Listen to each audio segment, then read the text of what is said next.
Primera de Corintios capítulo 15.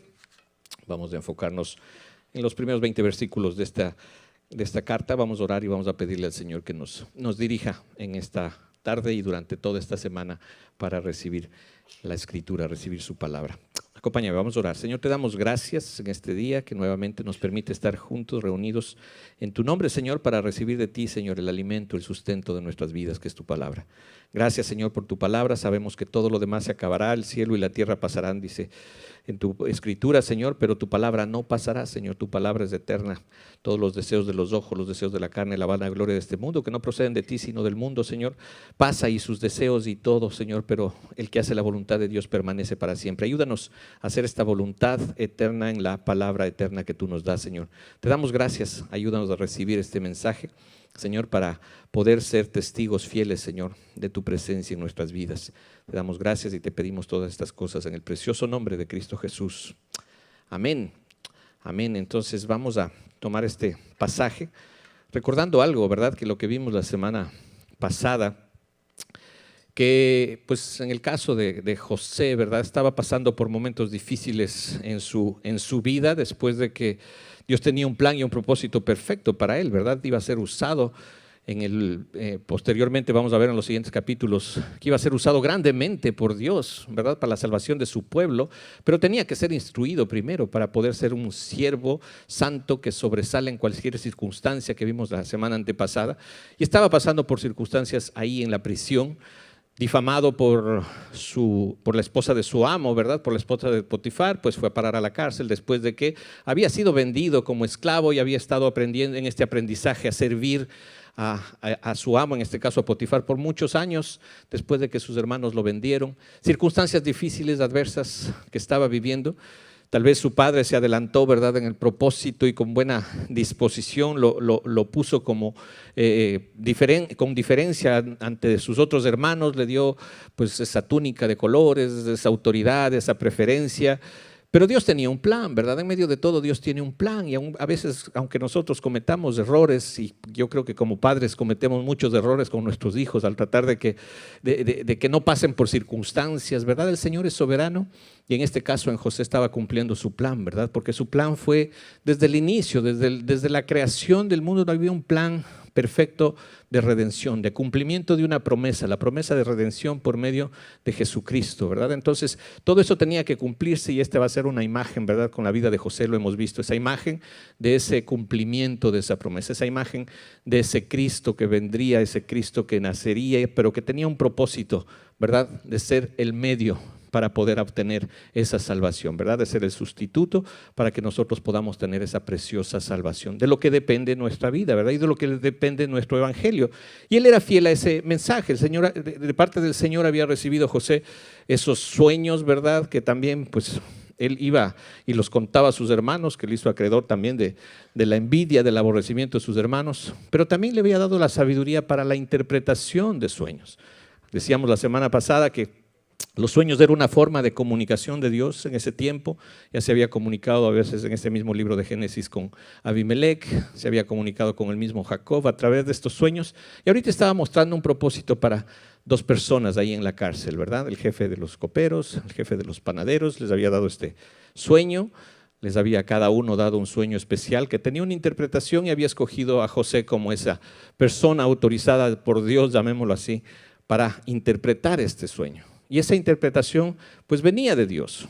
Sabía que venía de Dios y él quería alinearse a este mensaje, el mensaje fiel de lo que Dios le decía, lo que significaba esos sueños, ¿no? Y en el caso primero del copero, pues tenía un desenlace feliz, un desenlace positivo, porque ese sueño de esos 3 sarmientos que salían de la vid y de las uvas y de que entregaría la copa a Faraón significaban un proceso de 3 días después del cual iba a ser restituido a sus funciones. Había un final feliz, no lo que sucedía en el otro caso, en el caso del panadero, ¿verdad? Que también había una interpretación de 3 días que saldría de la cárcel, pero con un diferente desenlace, un desenlace de muerte, un desenlace malo, ¿verdad? Pero José estaba siendo fiel a ese mensaje. No podía decirle, pues en la conveniencia tal vez de ver la tristeza de los dos y la alegría del primero al ser interpretado un sueño para bien, en el otro, ¿verdad? Tenía que decirle el mensaje de lo que Dios le había dicho. No podía quedarse solamente con decirle, pues esos 3 canastillos significan 3 días y en 3 días vas a salir de la cárcel. Veamos después qué pasa, ¿no? No, se había dicho que pasados esos 3 días iba a ser ahorcado, iba a morir. Entonces tenía que ser fiel al mensaje, no a la conveniencia tal vez del panadero y digámosle más suave o no le digamos nada y que pase lo que pase, ¿no? Después ahí en el cumpleaños del faraón, a ver qué ocurre contigo. El Señor ya le había dicho, y ese es el mensaje. Es el mensaje que después de 3 días vas a morir, ¿no? El faraón cortará tu cabeza, te llevará a la horca. Y eso es a veces lo que nosotros tenemos, esa responsabilidad de instruir a las personas en el mensaje correcto y completo, ¿no? No he rehusado a enseñarles todo el consejo de Dios, les decía Pablo a las iglesias, porque ahí encontramos el mensaje perfecto, seguro, el mensaje verdadero. No podemos quitarle cosas al mensaje, porque es un mensaje eterno. Es un mensaje que no importa las circunstancias, tenemos que darlo y ser fieles, ¿verdad?, a ese mensaje. Y eso era un poco lo que, en este caso, Pablo, en el caso de la iglesia de Corinto, estaba sucediendo, ¿verdad? Una iglesia que necesitaba mucho orden, una iglesia que había sido bendecida por el Señor con muchos dones, la presencia de Dios estaba ahí, pero no había un orden para poder encaminar la iglesia hacia el propósito de Dios. Y en este capítulo 15, ¿verdad?, pone un poco de orden en la doctrina de lo importante de la salvación, que es la resurrección de entre los muertos. Eso es lo que ponía las bases para que esa salvación sea segura, ¿verdad? Y en estos versículos vamos a leer la fidelidad de Pablo, ¿verdad? Para decirles, este es el mensaje que hemos recibido, este es el mensaje que nos compete, ¿verdad? No un mensaje que la gente quiere oír, sino el mensaje que Dios quiere transmitir.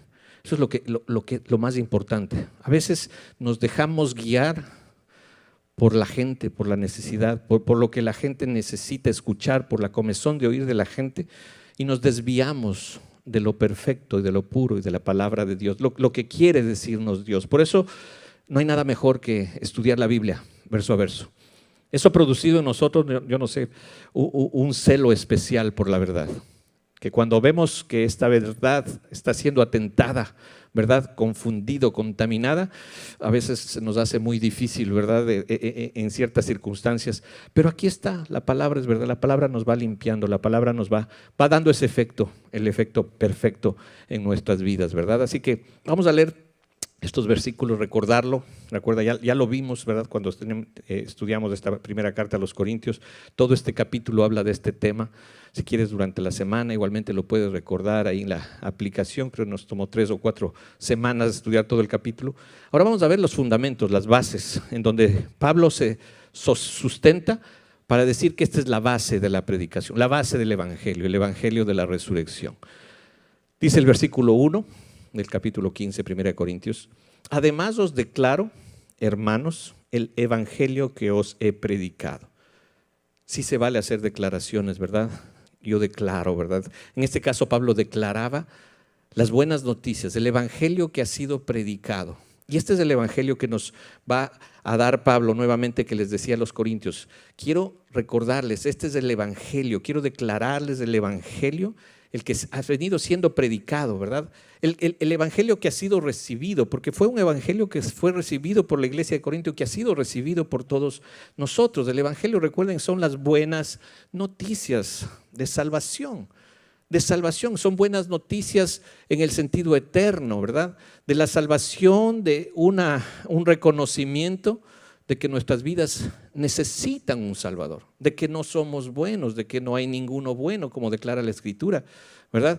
Sino que todos estamos desviados del propósito de Dios, destituidos de la gloria de Dios, y que hay un camino, ese camino de salvación. Ese es el evangelio, las buenas noticias de salvación, que empieza con ese reconocimiento de nuestra condición, ¿verdad? Para que podamos entender la gracia, debemos entender la magnitud de nuestro pecado, lo que significa, y no ocultar esa parte del evangelio, ¿verdad? Y entonces Pablo dice, quiero predicarles nuevamente, quiero declararles lo que ya ha sido predicado, que eso que recibieron, lo cual recibisteis, en el cual también perseveráis. Esta es la manifestación de un evangelio recibido, la perseverancia en él. No estar de aquí para acá, sino perseveramos en las buenas noticias porque sabemos que eso viene de Dios. Cantábamos, la salvación es del Señor, no es nuestra, nosotros no la pudimos alcanzar, la recibimos por gracia. Ese es el concepto primordial, ¿verdad? Por ese gran poder de Dios y de su resurrección. Dice, ese mensaje ha sido recibido, en ese mensaje están perseverando, por el cual, asimismo, dice, si retenéis la palabra, si retienes la palabra del Evangelio, entonces, en este Evangelio predicado, sois salvos. Si no, pues vuestra fe es vana. Habéis creído en vano. Vacío, no tiene sentido, no tiene fundamento. Si no hay ese proceso manifiesto de Dios, ¿verdad? De una perseverancia y una retención de la palabra de Dios, ha sido una fe vana. No has creído como debes haber recibido esa fe, ¿verdad? No depende de nosotros, no depende de que haya pasado, pero hemos recibido esa salvación por medio de la fe, no por buenas obras, no por obras para que nadie se gloríe, dice la palabra, porque por gracia somos salvos por medio de esta fe. Y esta fe no tiene que ser vana, sino que tiene que producir, ¿verdad? Esa es la evidencia requerida. No es un requisito que tiene que ser evidente, sino que es una evidencia que requiere, ¿verdad? En este caso, la verdadera fe. Que permanezcamos ahí, que no diluyamos el mensaje, sino que perseveremos en ese mensaje recibido y entonces, reteniendo esa palabra, estar seguros de que somos salvos por el efecto de esa fe, por el efecto de ese mensaje que está en nuestro corazón. Y así lo dice Pablo, dice, porque primeramente os he enseñado lo que asimismo recibí. Nadie puede enseñar nada que no haya recibido primero. Pablo había recibido ese evangelio directamente. La carta de Gálatas dice que él lo recibió directamente del Señor. Tuvo un tiempo directo con el Señor en donde recibió, dice, no por parte de ninguna persona de la iglesia ni Pedro, sino directamente de Dios. Y eso es como debemos recibir nosotros el mensaje directamente de Dios. Es revelación de Dios, no es convencimiento humano. A ti nadie te puede convencer de algo que solamente el Señor te puede revelar. Aquí no estamos convenciendo de nada, no estamos vendiendo un producto, estamos compartiendo el mensaje de salvación de la palabra para que el Señor se revele por fe en tu vida. Porque la fe viene por el oír, y el oír la palabra de Dios. La palabra de Dios es lo que realmente revela a Jesucristo y lo principal de su plan, su resurrección, ¿verdad? Como está escrito. Y entonces les empieza y les dice, porque primeramente os he enseñado lo que asimismo recibí. Y tiene estos elementos, que Cristo murió por nuestros pecados conforme a las Escrituras, y que fue sepultado, y que resucitó al tercer día conforme a las Escrituras. Esto está alineado a lo que está escrito, no es un mensaje que lo podemos dar nosotros porque ese es mi mensaje, es un mensaje que ya está escrito. Y Pablo les decía, este es el mensaje del Evangelio. El Evangelio de la salvación está fundamentado en la muerte, la sepultura y la resurrección de Cristo porque está escrito, porque está en la Escritura. Si nos referimos brevemente al libro del profeta Isaías, ese precioso pasaje del capítulo 53, nos muestra que estaba escrito, que ese iba a ser el fundamento de la salvación. El versículo 53 nos habla de una manera profética, perfecta, de ese padecimiento, de esa muerte y de esa resurrección de Jesucristo, ¿verdad? Vamos ahí al versículo 5. Si quieres, leámoslo desde el principio. Dice Isaías 53, ¿quién ha creído a nuestro anuncio y sobre quién se ha manifestado el brazo del Señor? Empieza a describir a Cristo. Subirá cual renuevo delante de él y como raíz de tierra seca. No hay parecer en él ni hermosura. Le veremos, mas sin atractivo, para que le deseemos. Despreciado y desechado entre los hombres, varón de dolores, experimentado en quebranto, y como que escondimos de él el rostro. Fue menospreciado y no lo estimamos. Ciertamente llevó él nuestras enfermedades y sufrió nuestros dolores. Y nosotros le tuvimos por azotado, por herido de Dios y abatido. Mas él herido fue por nuestras rebeliones, molido por nuestros pecados. El castigo de nuestra paz fue sobre él, y por su llaga fuimos nosotros curados. Todos nosotros nos descarriamos como ovejas, cada cual se apartó por su camino, mas el Señor cargó en él el pecado de todos nosotros. Angustiado él y afligido, no abrió su boca. Como cordero fue llevado al matadero y como oveja delante de sus trasquiladores, enmudeció y no abrió su boca. Por cárcel y por juicio fue quitado y su generación, ¿quién la contará? Porque fue cortado de la tierra de los vivientes. Y por la rebelión de mi pueblo fue herido. Y se dispuso con los impíos su sepultura, mas con los ricos fue en su muerte. Aunque nunca hizo maldad, ni hubo engaño en su boca. Con todo esto, el Señor quiso quebrantarlo, sujetándolo a padecimiento. Cuando haya puesto su vida en expiación por el pecado, verá linaje, vivirá por largos días y la voluntad del Señor será en su mano prosperada. Verá el fruto de la aflicción de su alma y quedará satisfecho. Por su conocimiento justificará mi siervo justo a muchos y llevará las iniquidades de ellos. Por tanto, yo le daré parte con los grandes y con los fuertes repartirá despojos, por cuanto derramó su vida hasta la muerte y fue contado con los pecadores, habiendo él llevado el pecado de muchos y orado por los transgresores. Esta es la descripción, ¿verdad?, de lo que Cristo iba a padecer, de ese padecimiento por el cual seríamos sanados, por el cual nuestra enfermedad de pecado iba a ser sanada. El castigo de nuestra paz fue sobre de él. En mí tendráis paz, decía Jesucristo. Yo no doy como la da el mundo, ¿verdad? El mundo da una paz especial, temporal, ¿no? En esta temporada se oye mucho del tiempo de paz, pero Él no da como da el mundo. La paz de Él significa esa reconciliación con Dios eterna, que no implica la ausencia de padecimiento, la ausencia de conflicto. Eso es lo que busca el mundo, una ausencia de conflicto y vivir en paz. Nosotros recibimos de parte de Él el castigo de nuestra paz, ¿verdad? Porque fue sobre Él ese castigo de nuestra paz para que nosotros podamos ser curados, podamos ser justificados. En su muerte entonces nosotros podemos sentirnos justificados delante de Dios por el poder que en Él existe, ¿verdad? Por el poder de lo que pasó con Jesucristo después de su muerte, que fue sepultado, y aquí lo dice, ¿verdad? Y fue resucitado, fue levantado, ¿verdad? Él verá largos días porque no quedó su cuerpo en la tumba. Él resucitó porque Él era la vida, ¿verdad? En Él estaba la vida. Entonces tenemos que entender que ese es el principal fundamento de nuestra fe. La resurrección de entre los muertos, nuestra resurrección juntamente con la resurrección de Él. Los corintios conocían, ¿verdad?, la resurrección de Cristo porque se había manifestado, se había testificado, había habido pruebas contundentes de esa resurrección, de ese aparecimiento de Cristo en ese cuerpo glorificado. Pero estaban negando la resurrección de entre los muertos, la resurrección de ellos, ¿verdad? Porque había una tendencia que no creían en esa resurrección. Y esa es la base de nuestra fe, que vamos a un día a resucitar de entre los muertos. ¿Por qué lo dijo? Porque está escrito. Porque la resurrección no depende de una doctrina y de una enseñanza de resurrección. Depende de una persona. Porque Él es la resurrección. Él es la vida. ¿Verdad? En el capítulo 11 del Evangelio de Juan se presentó Jesucristo delante de sus amigas, ¿verdad? Y amigos, en este caso Marta, María y Lázaro, que eran sus amigos ahí en Betania. Y había muerto Lázaro y estaban muy tristes sus hermanas. Y decían, si tú hubieras estado aquí cuando estaba enfermo, tu amigo Lázaro no hubiera muerto. Y Jesús les dice, tu hermano resucitará.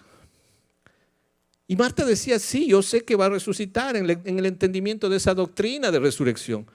Al final de los tiempos yo sé que Él resucitará. Y fue muy claro Jesucristo decir que ese concepto, más que un concepto, es una seguridad en quién es Él, ¿verdad? Él dice, tu hermano va a resucitar, no solo por el concepto de la doctrina de la resurrección en los postreros tiempos, sino porque yo soy la resurrección y la vida.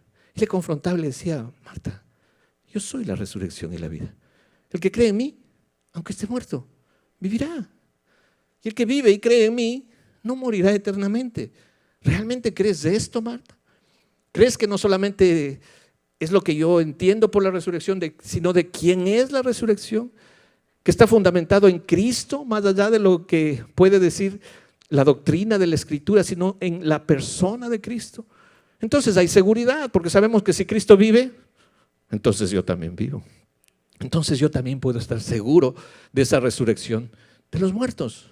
Y que un día este cuerpo, pues, como decía Job ahí en Job capítulo 19, me gusta este pasaje, acompáñame ahí a Job, antes de Salmos, este libro de Job, en ese capítulo 19, luego de toda la penuria que que el Señor permitió que pase Job, ¿verdad? Su siervo Job, ¿no? Sus amigos pues le recriminaban y todo el consejo. Tú sabes, ahí pues cuando lees el libro de Job a veces dices, "Ay, ¿cómo está, verdad, esa vida?" Pero tenía un propósito, ¿verdad? Todo eso que estaba viviendo Job, ¿verdad? Desde el versículo 19, cuando hablaba de todo, de los amigos, ¿verdad? Todos mis íntimos amigos me aborrecieron y los que yo amaba se volvieron contra mí. Todo eso que estaba pasando, Job, dice, mi piel y mi carne se pegaron a mis huesos y he escapado con solo la piel de mis dientes. Imagínate, oh vosotros, mis amigos, tened compasión de mí, porque la mano de Dios me ha tocado. ¿Por qué me perseguís como Dios y ni aún de mi carne os saciáis? ¿Quién diese ahora que mis palabras fuesen escritas? ¿Quién diese que se escribiesen en un libro? Y se escribieron. Que con cincel de hierro y con plomo fuesen esculpidas en piedra para siempre. Yo sé que mi Redentor vive y al fin se levantará sobre el polvo. Y después de deshecha está mi piel, en mi carne he de ver a Dios, al cual veré por mí mismo y mis ojos lo verán, y no otro. Aunque mi corazón desfallece dentro de mí, tengo una seguridad, que mi Redentor vive y mis ojos lo verán. Porque es la seguridad que produce Cristo en ti. Cuando se ha revelado el Cristo vivo, se revela este concepto de la resurrección que está seguro en ti, ¿verdad? Que es una resurrección segura y es una resurrección universal, ¿verdad? Muchas veces pues se dice sí, que esta vida llega hasta que te mueres, pues y de ahí no pasa nada, ¿verdad? De ahí todo se acaba. Algunos creen que hay reencarnación, otros creen que por ahí el alma suelta un poco, el alma sí es eterna, pero el cuerpo ya se deshace y después ahí el alma pasa eternamente, ¿verdad? Por ahí, pero no hay convicción de que nuestros cuerpos resucitarán, nuestros cuerpos serán transformados, estaremos en un cuerpo eterno alabando al Señor. Ese es el concepto de resurrección. Ahora dicen, no, porque si eso ya tenemos que aceptar que hay una resurrección para condenación. Eso está escrito, todo el mundo va a resucitar, unos para resurrección de vida, dice, ¿no? Y otros para resurrección de condenación. Así lo escribió, ¿verdad? Así está escrito, así lo dijo el Señor, ¿verdad? Si me acompañas de ahí a Juan capítulo 5, en Juan capítulo 5, en esa autoridad que le había sido dada por parte de Dios al Hijo, ¿verdad? A Cristo, para esa resurrección, para ese levantar de los muertos, como dice el versículo desde el 20, porque el Padre ama al Hijo y le muestra todas las cosas que Él hace, Juan 5, 20, y mayores obras que éstas le mostrará, de modo que vosotros os maravilléis. Dice, porque como el Padre levanta de los muertos y les da vida, levanta a los muertos, así también el Hijo a los que quiere da vida. Ese es el poder que ha sido dado, el poder de levantar de entre los muertos, ¿verdad? Y así fue como levantó a Lázaro, manifestando quién era la resurrección. ¿Quién era la resurrección? En quién radica nuestra salvación, ¿verdad? Nuestra resurrección. Así porque dice, porque el Padre a nadie juzga, sino que todo el juicio dio al Hijo. Por tanto, todo el juicio está determinado por Jesucristo. ¿Qué hacemos por Jesucristo? Él es el camino, Él es la verdad, Él es la vida. Nadie puede venir al Padre si no es por mí. Esa es la única forma, el único camino. No hay religiones, no hay cosas que pueda hacer el hombre. Hay un solo camino que dejó marcado y ahí está el juicio, ¿verdad? Dado al Hijo, que solamente por Él podemos entrar y tiene que recibir nuestra honra. Dice, para que todos honren al Hijo como honran al Padre. El que no honra al Hijo, no honra al Padre que le envió. Él y el Padre son uno. Él lo declaraba, ¿verdad? En este mismo evangelio. Yo y el Padre somos uno. Cristo es Dios. Y ahí está fundamentada nuestra fe, que Dios mismo vino y se hizo hombre, murió, fue sepultado y resucitó. Y ahí radica nuestra victoria, ¿verdad? De que estamos vivos porque Él vive. De cierto os digo, versículo 24, el que oye mi palabra y crea al que me envió, tiene vida eterna y no vendrá a condenación, mas ha pasado de muerte a vida. Ahí está el sentido, ¿verdad? De la fe. Creer la palabra de Dios. Creerle a Dios. Porque una cosa es creer en Dios y otra cosa es creerle a Dios. Y ahí radica toda la diferencia de la fe. Todo el mundo cree en Dios. Pero ¿cuántos le creen a Dios? Creen el propósito de Dios, que Dios había enviado al Hijo, había enviado a Jesucristo.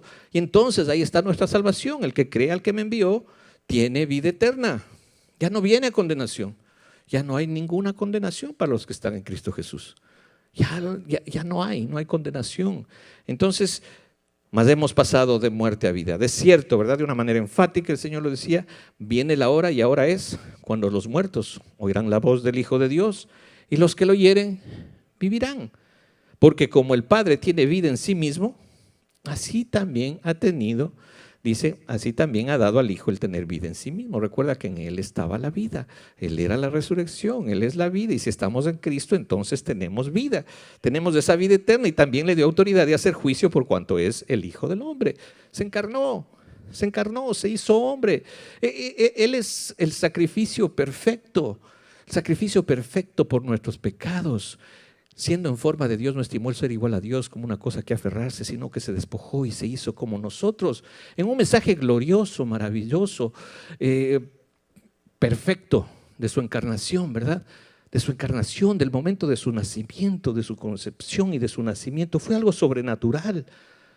Que es muy lamentable que ahora se haya contaminado con muchas cosas, ¿verdad? Ese mensaje de gloria de su nacimiento ahora se haya contaminado con tantas cosas, con tantas tradiciones, con tantos, no sé, orígenes antiescriturales, ¿verdad? Paganos, mentirosos, llenos de mercantilismo, de consumismo, de muchas cosas que no están en la Escritura, en un mensaje glorioso, ¿verdad? Solamente para desviar de lo principal, ¿verdad? Del arrepentimiento para el perdón de los pecados, ¿verdad? Solamente en temporadas donde reina la paz y el amor, pero no se predique el arrepentimiento, ¿verdad? Por eso tenemos que estar fieles a la palabra, fieles al mensaje. Eso es lo que el Señor quiere, ¿verdad? Para que nuestra vida esté fundamentada, no en fábulas, no en historias que, pues, si sabes de dónde nacen, pues ya no las seguirías practicando, ¿no? Entonces, que esté fundamentado en la Escritura, en lo que dice la palabra de Dios. Ahí tenemos vida, porque ahí radica el mensaje de vida, el mensaje de salvación. No en las cosas ni en las tradiciones, que son muy bonitas, pero no tienen un fundamento, más bien tienen un peligro. Como les decía, ¿verdad? A veces son las tradiciones que pueden impedir la validez del mandamiento, ¿verdad? Invalidan el mandamiento. Porque te aferras a una tradición y dejas de hacer que la palabra produzca en ti un verdadero arrepentimiento y que camines en él. Y solamente pues entres en situaciones, ¿no?, generales, ¿verdad?, de confusión, de ecumenismo conveniente y no del mensaje verdadero, el mensaje que salva, en este caso de la resurrección de los muertos, ¿verdad? Porque como el Padre tiene vida en sí mismo, así también ha dado al Hijo el tener vida en sí mismo. Y también le dio autoridad de hacer juicio, por cuanto es el Hijo del Hombre. Él vino, nació para ese propósito, de ser la moneda de cambio, de ser el sacrificio perfecto, ese sacrificio sustituto para entregar su vida en la cruz y entonces darnos vida, ¿verdad? Dice, no os maravilléis de esto, porque vendrá hora cuando todos los que están en los sepulcros oirán su voz. Todos los que están en los sepulcros oirán su voz. Y los que hicieron lo bueno saldrán a la resurrección de vida, mas los que hicieron lo malo a resurrección de condenación. Va a haber resurrección para todos, sino que una resurrección será de vida para el que está en Cristo. Y si no, habrá la resurrección de condenación.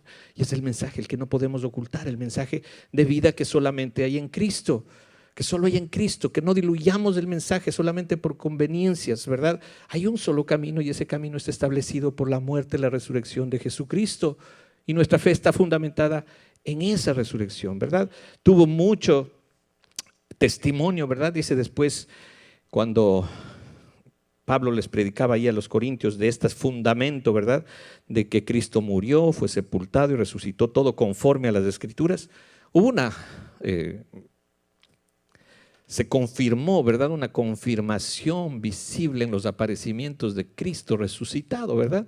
Y aquí da esa confirmación, ¿verdad?, desde el versículo 5, desde el aparecimiento a Cefas, a Pedro, ¿verdad?, después del aparecimiento a los 12 discípulos, después apareció a más de 500 hermanos a la vez, de los cuales muchos estaban vivos en ese tiempo, otros ya habían descansado y estaban, ¿verdad?, en la presencia de Dios, porque estaban resucitados. Por eso dice que ya duermen nada más, sino que estaban ya en la presencia de Dios. Después apareció a Jacobo, que es el hermano de Jesús, ¿verdad?, el que escribió la epístola a Santiago, ¿verdad?, que le cambiaron el nombre también de Jacobo a Santiago por hechos, bueno, que no son para del caso, pero es el hermano de Jesús, ¿verdad? Después todos los apóstoles recibieron esa aparición. Al último de todos, dice, como un abortivo, me apareció a mí. Dice Pablo, se consideraba el más pequeño, dice el versículo 9, porque yo soy el más pequeño de los apóstoles, pero se consideraba apóstol, aunque pequeño, como un abortivo, porque había recibido la revelación de la presencia viva de Jesucristo. Y ese es el aparecimiento que verdaderamente salva, ¿no? El aparecimiento por revelación del Cristo vivo, no el que simplemente estés convencido de una religión que te lleve al cielo, sino del aparecimiento de Cristo vivo en tu vida. ¿Qué significa que realmente Cristo se revela en tu vida? ¿No? Porque muchos dicen, no, pues yo soy cristiano porque pues, estoy en una iglesia cristiana y sí, pues todo lo que dice en la Biblia es cierto y todo, pero ¿realmente existe la presencia de ese Cristo vivo en ti? ¿Que puedes decir que todos mis planes cambian como cambió la vida de Pablo y como debe cambiar la vida de todos los que han recibido esa revelación? ¿Realmente puedes decir con Cristo estoy juntamente crucificado? Yo ya he muerto a mí porque Cristo revelado ahora está haciendo esa transformación en mi vida. Ya no vivo yo, mas vive Cristo en mí. Ahora es el propósito de Cristo el que se revela en mi vida y la verdad de la Escritura va a ser la base y el fundamento de mi vida. ¿O todavía estoy viviendo en una vida religiosa conveniente de poner a Cristo como el medio para que me ayude a cumplir y alcanzar mis objetivos de vida? ¿Realmente hay una revelación del Cristo vivo en tu vida? Como en este caso que Pablo decía, soy el más pequeño, no soy digno de ser llamado apóstol, porque era un perseguidor de la iglesia. Cuando no estamos con Cristo, estamos contra Él, ¿no? Cuando no se nos ha revelado, aunque parecía que llevábamos vidas morales, si es que parecía tu vida moral, estabas en contra de lo que dice el Señor, de lo que realmente eres y de lo que el Señor quería revelar a tu vida.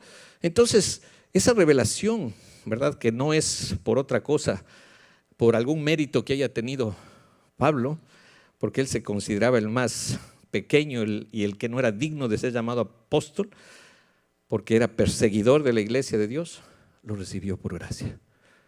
Es gratuito. Ese es el elemento, ¿verdad? Por su gracia. Esa gracia que recibió José, esa gracia que recibe cada uno de los que están en Cristo, ¿verdad? Es la que marca la diferencia. Por eso dice, pero yo no soy. Por la gracia de Dios, ahora soy lo que soy. ¿Realmente esa gracia está operando en tu vida? ¿Has entendido la gracia? Y por eso es la necesidad del mensaje fiel a la Escritura. Para poder entender la gracia, tienes que entender tu desgracia. Tienes que entender quién eres. ¿Quién eres? No que te exalten y que te digan, pues todo va a estar bien y ahora pues cántale, ¿verdad? Y créete cristiano porque estás viviendo un momento, el momento, ¿cómo es? Más importante o más maravilloso del año. The most wonderful time of the year, ¿no? Sí, porque en estos tiempos no se predica el arrepentimiento, ¿no? En estos tiempos se predica nada más lo bonito de la temporada y hay un espíritu medio raro que no es santo, el espíritu de la temporada, ¿no? Que no te enfoca en lo que realmente eres para que puedas entender verdaderamente lo que la gracia puede hacer en tu vida. Eso es lo que tienes que entender. ¿Qué es lo que Dios ha hecho en ti? La gracia de Dios me ha permitido ser lo que soy, decía Pablo, dice, y su gracia no ha sido en vano. Esa gracia transforma. Siempre lo decimos, ¿verdad? Y esa es la frase común, ¿verdad? De aquí, si la gracia no transforma tu vida, esa gracia no ha sido recibida. La gracia es poderosa para transformación. No puedes tener la gracia y, como decimos, seguir viviendo en desgracia, ¿verdad? Seguir viviendo en situaciones que no agradan a Dios. Porque esa gracia viene producto de la fe y sin fe es imposible agradar a Dios. Entonces podemos serle agradables porque esa gracia está operando en nuestras vidas como estaba operando en la vida de Pablo y estaba diciendo, sí, y antes he trabajado más que todos los apóstoles, dicen, ese trabajo que ha hecho la gracia en mí. Yo no he sido el que trabajó, dice, pero no yo, sino la gracia de Dios conmigo. Producto de ese mensaje seguro que tenemos en ese evangelio de la resurrección, el evangelio perfecto, el evangelio de la resurrección de Cristo. Entonces la gracia trabaja, ¿verdad? Trabaja en Pablo y no ha sido Pablo, ¿verdad? Sino la gracia de Dios en él. Y había una armonía, dice, porque sea yo o sean ellos, así predicamos y así han creído. Así tenemos que predicar porque esa es la manera de que la gente crea en la verdad. La verdad tiene que ser predicada, no tiene que ser callada, ¿verdad? Tenemos que decir lo que dice la Escritura, apegarnos a lo que dice la Escritura. Eso es lo que nos va a dar seguridad, ¿verdad? Eso es lo que realmente va a salvar nuestras vidas, ¿verdad? La verdad, si permanecemos en sus palabras, seremos verdaderamente sus discípulos. Entonces conoceremos la verdad, esta verdad nos va a libertar, nos va a dar libertad de tantas cosas y seguimos en ese mismo proceso, ¿verdad? No acaba. Esa verdad se sigue manifestando, se sigue revelando y sigue limpiando. ¿Cuántas áreas más, verdad? No se trata de juzgar, no se trata, sino se trata de recibir. Señor, ¿qué es lo que te agrada? Debemos estar apegados a la palabra. Lo que esté fuera de su palabra, Señor, deséchalo, deséchalo. Considera esto, ¿no? Considera, Pablo le decía a Timoteo, pues toda la enseñanza que le dio a través de la doctrina revelada por el Señor, ¿verdad? Le decía, considera lo que te digo, pero el Señor te da entendimiento en todo. Considera estas cosas. No les digas, sabes que ya empezaron con el mensaje antitemporada y no, cierro mis oídos porque a mí no me sacan de ahí, ¿no? Me costó mucho dinero, pues todos los adornos y todo, así que no quiero desechar. Considéralo, deja que el Señor trabaje en tu corazón, como cada cosa que el Señor está trabajando en nuestro corazón y que le pedimos al Señor, ayúdame a ver las cosas que me son ocultas, ayúdame a ver, que tú me reveles, que no sea porque me dicen que tengo que hacer esto o no tengo que hacer esto, que tú me reveles, ¿qué es lo que te agrada, Señor? ¿Y qué le agrada al Señor? Todo aquello que está escrito, todo lo que no está escrito, que pues de dónde se origine, pues investígalo tú, hay mucha información para que pueda el Señor hablarte y decir, esto es lo que me agrada, ¿no? No quiero sacrificio, quiero ese corazón contrito, humillado. No quiero muchas cosas externas, muchas acciones externas, sino un corazón contrito y humillado que recibe de Dios la instrucción para poderle ser agradable. Y en ese caso tiene que ser siempre a través de la palabra de Dios. Y en este sentido, ¿verdad? Aquí en la iglesia de Corinto decían, no, o sea, sí, pero eso de la resurrección de los muertos, no, estaba siendo entregado ese mensaje. Y dice, si no hay resurrección de muertos, esto no sirve para nada. Si la resurrección de muertos no existe, pues Cristo nos resucitó. Entonces lo dice aquí, ¿verdad? Eso es lo que habían predicado. Dice, pero si se predica, el versículo 12 dice, de Cristo que resucitó de los muertos, ¿cómo dicen algunos de vosotros que no hay resurrección de muertos? Pues están ustedes diciendo que predican la resurrección de Cristo. ¿Cómo dicen que no hay resurrección de muertos? Que no vas a resucitar de entre los muertos. Tienes que estar seguro de que un día vas a resucitar de entre los muertos. Jesucristo dijo. Y si estás en Él, pues tienes la vida. Va a ser una resurrección de vida. Si no estás en Él, pues va a ser una resurrección de condenación. Está escrito, hay dos lugares a donde iremos. No hay un tercer lugar, hay dos lugares. Estamos en Cristo, resurrección de vida. Si no estamos en Él, resurrección de condenación. Y eso es lo que dice la Biblia, ¿verdad? Y eso es lo que tenemos que estar seguros. Entonces, ¿cómo van a decir que no hay resurrección de entre los muertos? Porque si no, Cristo no estaría resucitado. Dice, pero si se predica de Cristo que resucitó de los muertos, ¿cómo dicen algunos de vosotros que no hay resurrección de muertos? Porque si no hay resurrección de muertos, pues tampoco Cristo resucitó. Es simple, ¿no? Es una conclusión simple. Dice, y si Cristo no resucitó, todas estas consecuencias, vacío, no sirve para nada, vana sería en este caso nuestra predicación. Lo que estoy haciendo yo aquí, esto es vano, no sirve para nada. ¿Para qué estamos aquí? Mejor estemos haciendo otras cosas, ¿verdad? En este día.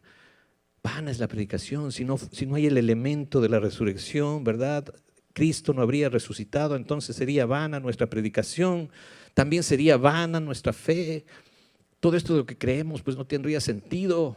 Si Cristo no resucitó, Cristo está vivo y nosotros ahora vivimos porque estamos en Él.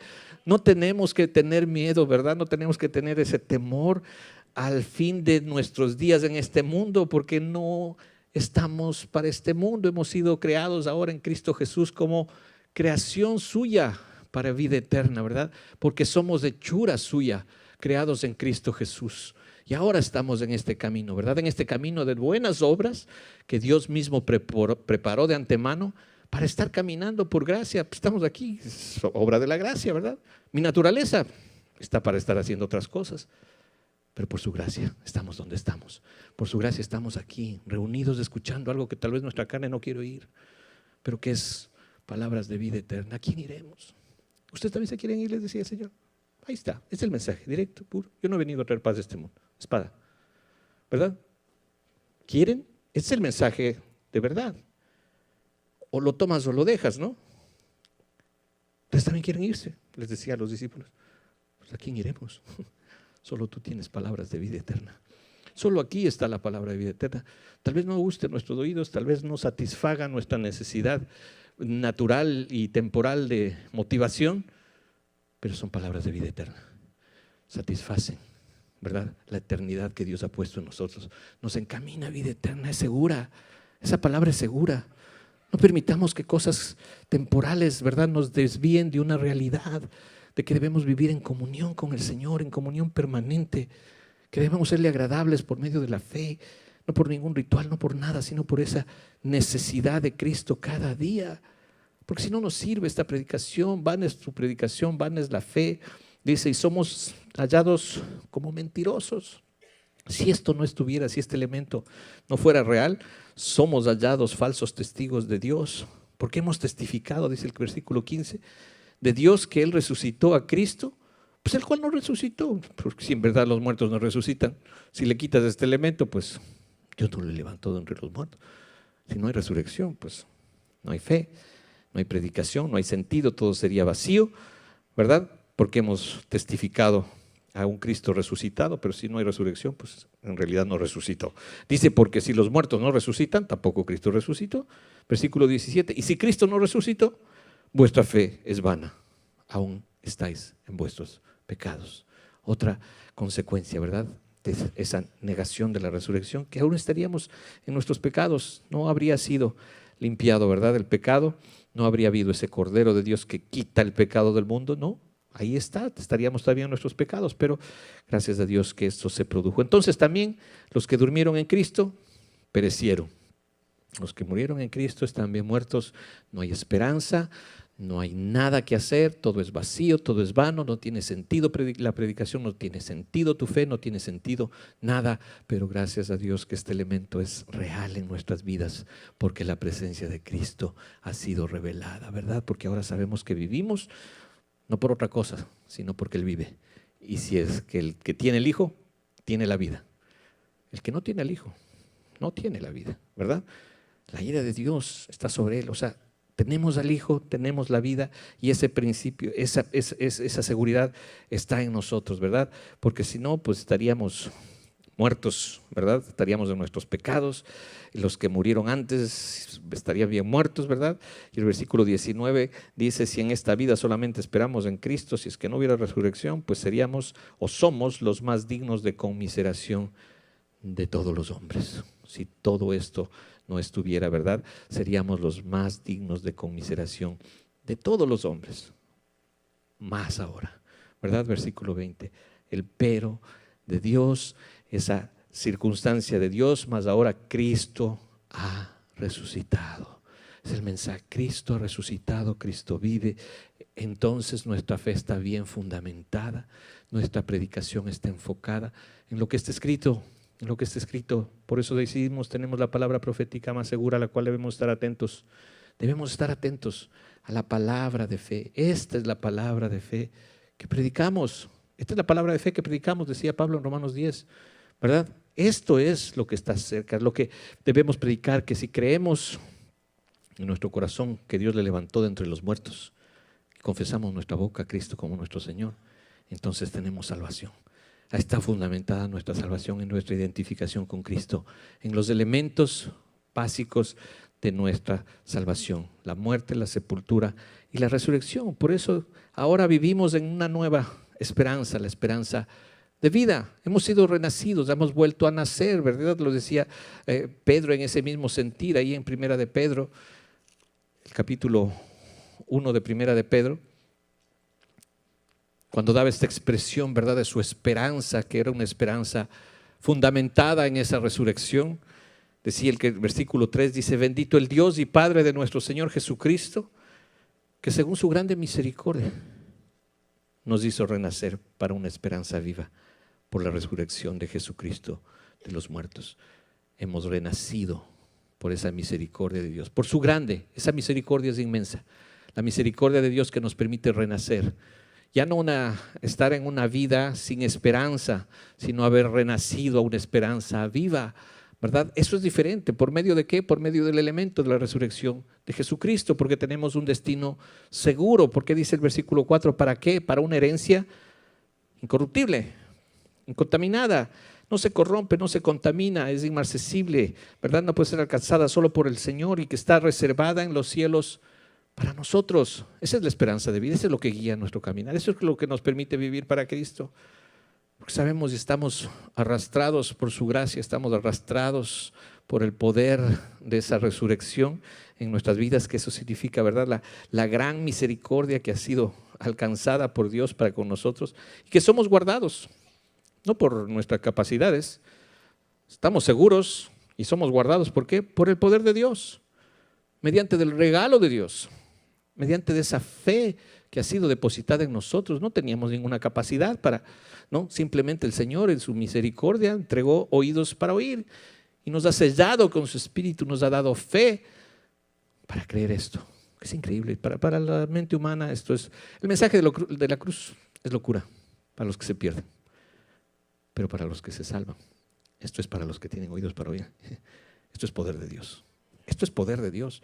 Esto dices, ahí está mi vida, o sea, qué padre, ¿no? Estoy aquí y sigo alimentándome de la palabra de Dios, sigo llenando de aceite mi lámpara, ¿verdad? Porque sé que esto es vida, ¿no? La carne para nada aprovecha, mis deseos carnales, ahorita, Padre, ¿verdad? Podríamos estar disfrutando muchos deseos carnales en este tiempo de alimentos muy sabrosos y todo, pero aquí estamos alimentando nuestro espíritu. La carne para nada aprovecha, el espíritu es el que da vida y es su palabra, espíritu y vida. Aquí estamos porque este es nuestro deleite, porque ¿a quién iremos? ¿A quién iremos? Todo lo demás es temporal, satisfacciones temporales, sentimientos temporales, ¿verdad? Qué bonito que esté la familia unida en estos tiempos y todo, pero para gozarnos de la verdad, gozarnos de la palabra, gozarnos de la Escritura que nos permite el Señor ser mensajeros fieles a la palabra, que en este tiempo podamos compartir la Biblia, no otras cosas, la Biblia, la verdad, esta verdad que nos hace libres. En ella estamos seguros, ¿verdad? En ella tenemos esa herencia que es incorruptible, somos guardados por ese poder de Dios mediante la fe para alcanzar la salvación que está preparada para ser manifestada en el tiempo postrero. Y así lo sigue relatando después toda la necesaria prueba que tenemos que pasar, porque aunque estemos alegres un poco, dice, aunque por poco de tiempo, si es necesario, vamos a tener que ser afligidos en diversas pruebas, porque eso es necesario para nuestra vida, ¿verdad? Que podamos estar seguros en Él, que podamos estar identificados con Él, ¿verdad? Con la vida y estar seguros entonces por lo que el Señor hizo por nosotros. Ahí en Romanos mismo, capítulo 6, quiero terminar con esto. Romanos capítulo 6. Nuestra identificación con Cristo en este evangelio, nuestra identificación con Cristo en esa muerte, en esa sepultura, en esa resurrección. Es lo que compartía Pablo. Partimos, este es el evangelio. El evangelio es que Cristo murió, según las Escrituras, y que fue sepultado y resucitó, según las Escrituras, para nuestra salvación. Dice el versículo 4, dice, porque somos, el versículo 3, o no sabéis que todos los que hemos sido bautizados en Cristo Jesús, identificados con Cristo Jesús, que Cristo Jesús se ha revelado. El bautismo no es otra cosa que ese significado de que Cristo se ha revelado a tu vida. Quieres manifestarlo, ¿verdad? Esa revelación por medio de ese precioso momento de tu bautismo, de identificación, de cesión de derechos, en donde puedes decir, ahora vive Cristo en mí, ahora quiero mostrar esa revelación del Cristo vivo en mi vida. Dice, son porque he sido identificado, ¿verdad? Hemos sido bautizados con Él en su muerte, porque somos sepultados juntamente con Él para muerte por el bautismo, a fin de que como Cristo resucitó de los muertos por la gloria del Padre, así también en esa resurrección nosotros manifestemos nuestra vida, andemos en vida nueva por esa resurrección, por el poder de su resurrección. Dice, porque fuimos plantados juntamente con Él en semejanza de su muerte, esa muerte necesaria, esa muerte que tiene que ser entendida, ¿verdad?, por nosotros, para que así también lo seamos en la semejanza de su resurrección, para que entonces esa vida nueva manifieste que hemos muerto para vivir, que ahora nuestra vida ha muerto para poder recibir la vida de Cristo, que así como Él murió, todos nosotros morimos, para que los que ahora vivamos para aquel que se entregó por nosotros, para el que nos dio vida, y entonces pueda manifestarse la vida de Cristo en nosotros, ¿verdad? Entonces dice, sabiendo esto, que nuestro viejo hombre fue crucificado juntamente con él, para que el cuerpo del pecado sea destruido, a fin de que no sirvamos más al pecado. Porque el que ha muerto ha sido justificado del pecado. Y si morimos con Cristo, creemos que también viviremos con Él, sabiendo con la certeza de que Cristo, habiendo resucitado de los muertos, ya no muere. La muerte no se enseñorea más de Él, porque en cuanto murió al pecado, murió una vez por todas. Mas en cuanto vive, para Dios vive. Así también vosotros consideraos muertos al pecado, pero vivos para Dios en Cristo Jesús, Señor nuestro. Ese es el mensaje del Evangelio, el mensaje de la resurrección, el mensaje que lo quería transmitir, ¿verdad? Aquí Pablo, en este precioso capítulo de 1 Corintios 15. ¿Dónde está? Dice al final de este capítulo, ¿verdad?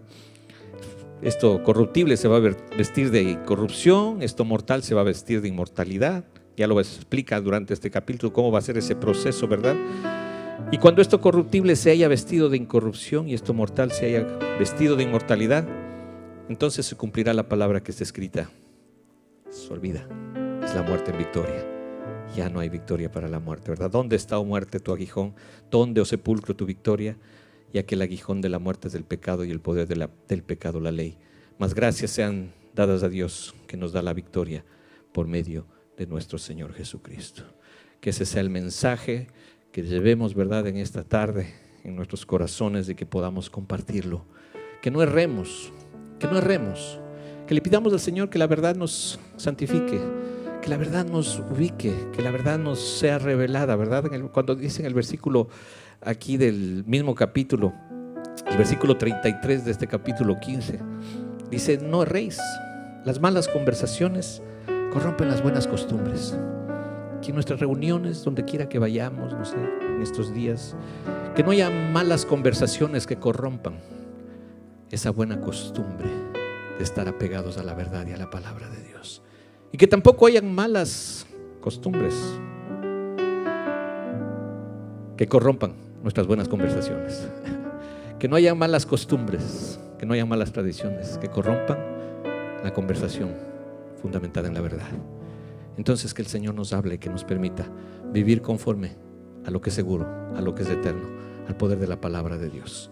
Vamos a darle gracias al Señor. Vamos a pedirle que en esta semana no recuerde estos conceptos, hasta poder retomar nuevamente el próximo año este precioso libro de Génesis. Que estos conceptos sean nuevamente repetidos en nuestro corazón, para que seamos testimonios de la verdad y esa verdad nos haga libres. Vamos a orar. Señor, te damos muchísimas gracias, Padre. Gracias por tu palabra. Tu palabra es verdad. Hay un solo camino, Señor. Tú lo dejaste plenamente establecido, Señor, que es a través de ti. Tú eres el camino, la verdad, tú eres la vida. Tú eres el Verbo encarnado, Señor. Todo lo que tenemos de ti está escrito, Señor. Y ahí podemos tener comunión contigo, Señor, teniendo comunión con la verdad. Ayúdanos a fundamentar nuestra vida, nuestras costumbres, Señor, fundamentarlas en la verdad. No en ritos, en tradiciones, en religiones, en propósitos tal vez muy loables, pero que no estén encaminados en ti, Señor. Revélanos tu verdad. Ayúdanos a caminar en ella, Señor. Que podamos ser mensajeros fieles, Señor, como lo fue José. Que demos el testimonio puro que viene de ti. Que ese es el testimonio perfecto, Señor. Que es el testimonio de tu palabra, Señor. Ponemos en tus manos nuestras vidas, Padre. Yo te pido por todos y cada uno de mis hermanos que estos días, Señor, tú usarás para que puedan llevar el mensaje de vida, el mensaje de verdad, para poder llevar a los tuyos a tus pies, Señor. Que se pueda compartir el mensaje del arrepentimiento para el perdón de los pecados. Ayúdanos, Señor, ayúdanos a ser testigos fieles, Señor. Ayúdanos a permanecer fieles a tu mensaje, a tu verdad, Señor. Alcánzanos con ella, Señor. Alcánzanos con tu verdad, Padre. Alcanza los tuyos para salvación y para vida eterna. Te damos gracias, Señor, por los que nunca han escuchado, Señor, el mensaje de vida, el mensaje de salvación, Señor, que es por medio de Cristo. Por ese sacrificio expiatorio, por ese sacrificio sustituto, Señor, que tú hiciste en la cruz. Que debiendo morir nosotros en esa cruz, Señor, tú moriste por nosotros. Gracias, Señor, porque tú te constituiste en ese sacrificio perfecto. Nuestra justicia está basada en ese sacrificio. El que no conoció pecado, dice tu palabra en 2 Corintios 5, 21. Por nosotros tú te hiciste pecado, para que nosotros seamos hechos justicia de Dios en ti, Señor. Gracias por haber pagado el precio en la cruz. Gracias, Señor, por habernos permitido tener la salvación, Señor. Manifiesta los tuyos, Señor, en este día, para gloria de tu nombre. Si hubiera alguna persona que en este día ha entendido que necesita del Salvador, que necesita de esa vida, porque sabe que, porque dice la palabra que estamos muertos en nuestros delitos y pecados, nuestro pecado nos lleva a la muerte, pero hay un sacrificio que cambia nuestra vida, cambia el destino de nuestro ser, y hemos pasado de muerte a vida por medio de Cristo, de su muerte, de su sepultura y de su resurrección. Y ese es el mensaje que ha recibido tu corazón y que hoy día quieres declararlo, como dice la Escritura. Quieres confesar con tu boca que Jesús es el Señor, porque has creído en tu corazón que Dios le ha levantado de entre los muertos, y entonces alcanzar esa salvación por medio de ese sacrificio. Si ese fuera tu caso, yo quisiera hacer una oración simplemente. Si tú sientes en tu corazón esa necesidad de Cristo el Salvador y hacerlo el Señor de tu vida, hoy día da este paso de fe. Esa fe que el Señor ha depositado en tu corazón, manifiéstalo con una declaración pública y reconoce a Cristo como tu Señor y Salvador. Y donde estés ahí, ponte de pie, simplemente haz una oración. Yo te guío en una oración para entregarle tu vida al Señor. Si hubiera alguien que en este momento hace esa declaración y esa oración para recibir a Cristo en su corazón y recibir la salvación en el mensaje seguro de su muerte y de su resurrección, este es el día precioso que el Señor ha escogido para ti. Si hubiera alguna persona ahí donde estás, simplemente házmelo saber, ponte de pie y recibe a Cristo en tu corazón. ¿Habría alguien en este día que reciba a Cristo en su corazón y lo declare como su Señor? Ahí ponte de pie. Si ese es tu caso, ponte de pie y haz esta oración junto conmigo. Vamos a darle gracias, Señor. Nuevamente te damos gracias, Señor, porque es un milagro. Es un milagro que estemos aquí, Señor. Que un día, Señor, tú confrontaste nuestras vidas y nos mostraste, Señor, el único camino para alcanzar esa salvación, Señor. Gracias porque confrontaste. Gracias porque nos redarguiste, Señor, de nuestro pecado. Y un día pudimos reconocerte como el único justo, como el único perfecto, como el único santo que entregó su vida por nosotros, Padre. Ahora queremos que tu presencia en nosotros nos santifique y que seamos santos como tú eres santo. Que vivamos esa nueva vida, Señor, que manifieste tu presencia en nosotros, Padre. Ayúdanos a todos, Señor, a dar testimonio de esa presencia, a dar testimonio de esa nueva vida en ti. Que nuestra vida y nuestras palabras estén llenas de tu verdad, Señor. Tu palabra es verdad. Te lo pedimos, Padre, todo esto en el precioso nombre de Cristo Jesús.